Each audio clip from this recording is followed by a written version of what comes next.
അന്തസ്സായിട്ട് വാടക കൊടുത്തു. കുട്ടി ലോഡ്ജ് വന്ന് കാശ് തന്നപ്പോ അവന്മാരുടെ കണ്ണ് തള്ളിപ്പോയി. പറഞ്ഞ സമയത്ത് കാശ് തിരിച്ചു തന്നില്ലെങ്കിൽ നമ്മുടെ കണ്ണായിരിക്കും ഞാൻ തള്ളിക്കുന്നത്. അങ്ങനെ ഒരു പ്രശ്നമില്ല.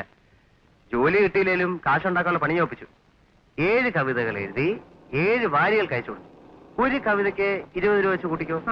അപ്പൊ എന്റെ കാശ് പോയത് തന്നെ. വിശ്വാസമായില്ലല്ലേ? കാശ് കിട്ടുമ്പോ വിശ്വസിക്കുമല്ലോ. പിന്നെ വാടക കൊടുത്തു കഴിഞ്ഞിട്ട് അവന്മാരുമായി വേറൊരു പ്രശ്നത്തെ എനിക്ക് ഉടക്കേണ്ടി വന്നു. എന്തിന്? എന്നെ എന്ത് വേണേലും പറഞ്ഞോളട്ടെ, പക്ഷേ കുട്ടി ഒരു തെറ്റും ചെയ്തില്ലല്ലോ. എന്നെ വളരെ സന്നിഗ്ധമായ 2 ഘട്ടങ്ങളിൽ സഹായിച്ചു. അത്രയല്ലേ ഉള്ളൂ.